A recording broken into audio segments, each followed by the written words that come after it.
Hey everyone, this is just a short tutorial to walk you through how to do the Explore One activity called Global Puzzle.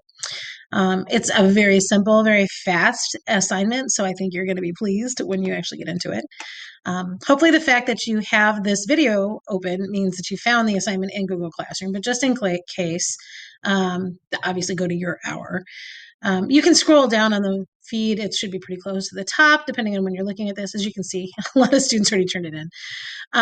But if you need to go to classwork, one quick tip, because science fair is not getting long enough that History of Earth is down here. If you don't want to scroll, you can always go here to History of Earth and it'll just pop it right up. These are the slides and materials that we did today in class. The slides are obviously here. There was an interactive that we did that you won't be able to do in this version of the slides, but the trilobite mystery before and after are included. There's also links to this 3D interactive Earth globe. You'll be seeing this throughout the rest of the year, really, because there's different globes that we'll touch on for different units that we'll be doing.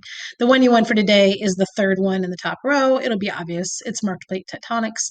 And we just looked at that so that we could see the tectonic plates in a globe as opposed to on a flat map.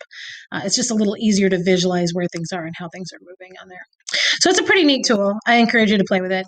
We did watch this video too. This is a really good TED Ed video called the Pangaea Pop-Up. And the book that they made in there is a real pop-up book. That they then animated with stop motion. Covers a lot of great concepts. It's very good at explaining everything, really visual.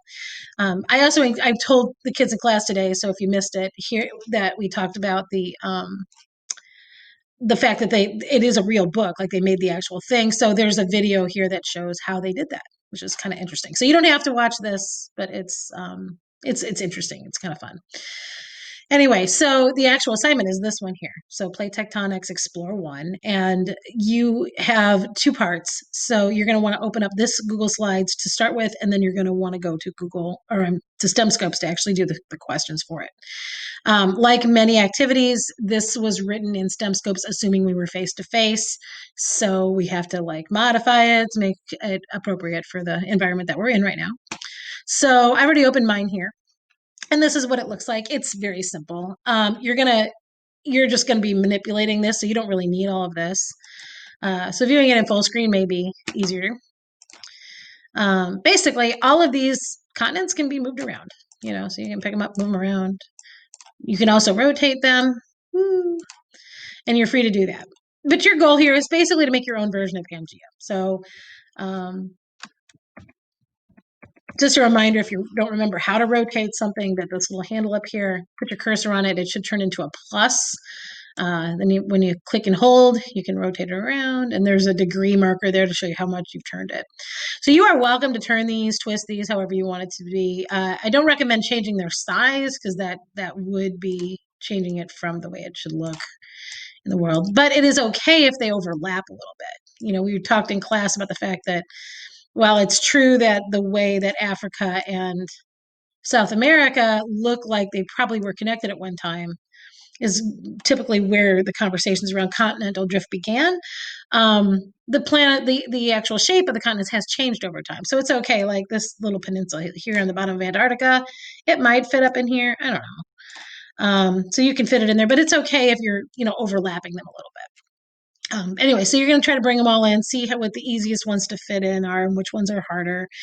You can cover up Florida if you need to, just, that might not have been showing at some point. So once you get that all in place, then you're going to go to STEMscopes and you're going to log in. Hopefully at this point you do not have anything on your list aside from these two. This was our bell work today, so you do want to make sure you get that done. It's just video and 3 questions. But then you're going to go to your activity. Now, when you get into it, you're going to find that the first thing they ask you to do is sketch your Pangaea, and you do not have to do that. I'm not a huge fan of this editor anyway, but it's really hard to kind of get something that precise.